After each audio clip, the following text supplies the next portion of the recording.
ADOX Color Mission is an interesting film stock. First off, it's a brand new color emulsion released in 2022, but more interestingly, the circuitous route it took to get this product made is fascinating. For those unfamiliar, ADOX along with another manufacturer went in together to create a brand new color emulsion. Unfortunately, that other company went bankrupt and left ADOX with just a batch of film and not much else. Instead of cutting their losses, ADOX decided to double down and attempt to recreate and manufacture this emulsion themselves. But in the meantime, they're cutting down and selling the batch of film that they already had on hand, and reinvesting all the profits to fund the necessary R&D and production costs moving forward. So what I have here is an early batch. The final product will most likely be different since they're basically re-engineering it. They're planning on releasing what they have on hand in limited batches, and this first round sold out very quickly. I managed to get a hold of 3 rolls of this stuff, which put me in kind of a bind because whenever I see a new color emulsion, I immediately want to put it through the gauntlet. But since I only had 3 rolls, I decided the best course of action was to cut these rolls in half.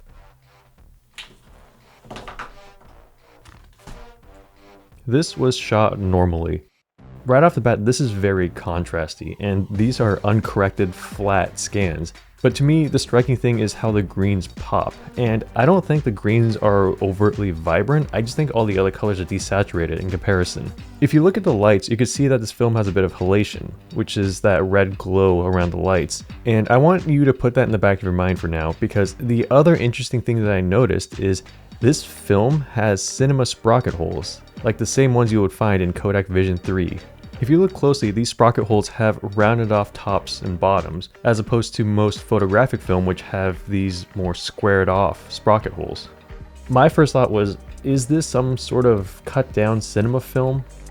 Now, I have no insight on the manufacturing process of this film. I don't know if ADOX has master rolls that they're cutting down and finishing themselves, or if that company that went bankrupt cut this down themselves. But I could explain away most of this.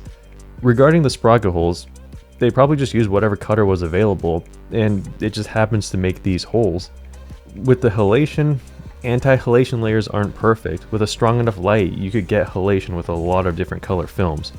And as much as I love to put on my tinfoil hat here, I'd lean towards this being more of a non-issue, just more of an interesting thing to point out.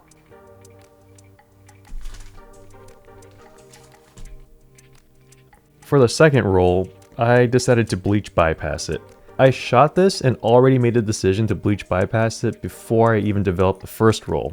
And that's kind of important to know because the defining characteristics of bleach bypass are desaturated colors and increased contrast. I hope you like contrast. Again, these are uncorrected flat scans. Yeah, it's very moody.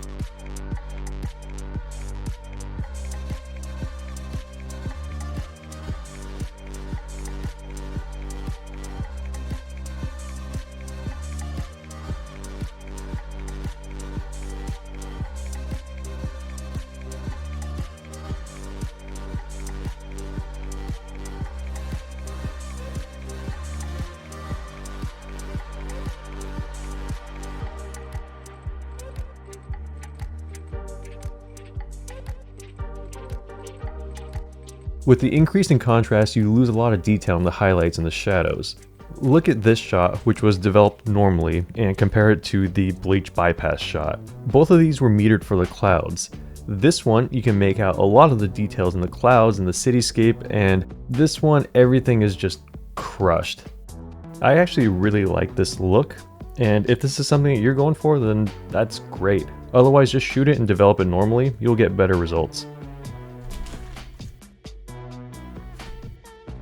I pushed this next one by 3 stops, and it looks not great.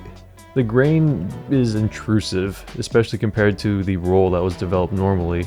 The colors seem to shift a little bit, and if you notice, these strips are pinker than these 2 strips. This is all from the same roll and developed at the same time. I don't know what happened, and I don't know if it really makes that much of a difference, but it seems important to point out.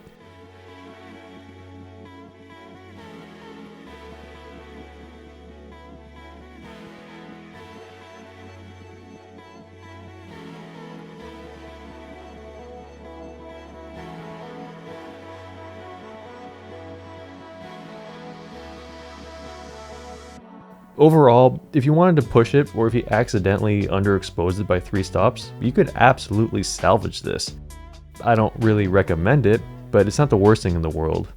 If you like this look, then, you know, here you go, that's great. Otherwise, just shoot it and develop it normally, you'll get better results.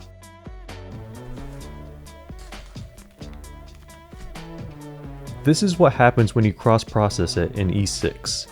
This film has that classic C41 orange mask, which makes everything orange. I also overexposed this by 2 stops, which might have been 1 stop too many. Regardless, if you look at them as a positive, it doesn't look too good. But after a quick color correction, the colors don't look too great, but they look a lot better. Definitely more usable than the regular positive.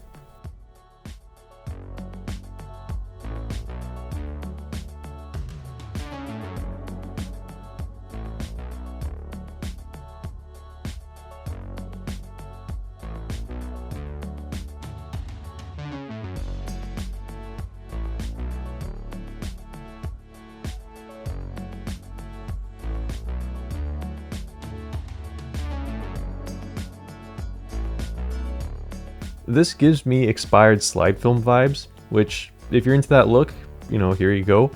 Otherwise, just shoot it and develop it normally, you'll get better results. You could cross-process this in E6 chemistry, but you could also cross-process it in black and white chemistry. The scans came out a little thin, and I thought maybe I underexposed it or underdeveloped it, but in person, these don't look too bad. It's just the base that's so cooked. After trichroming it, it made the colors look kind of old looking and desaturated and airy.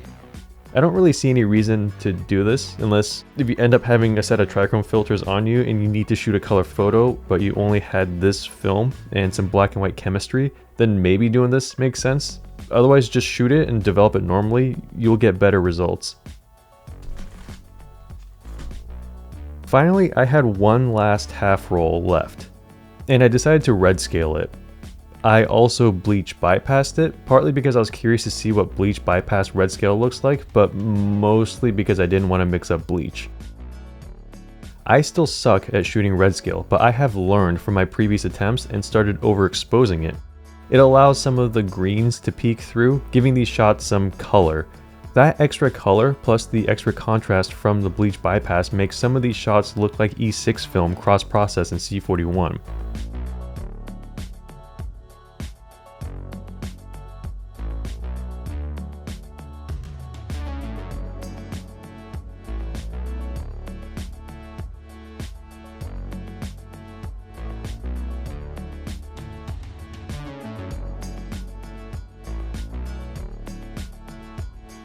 I was pleasantly surprised by this. If this is the look you're going for, then great. Otherwise, just shoot it and develop it normally. You'll get better results. Overall, I'm really excited and optimistic with what ADOX is attempting here. Making film is hard, and making color film is stupid hard.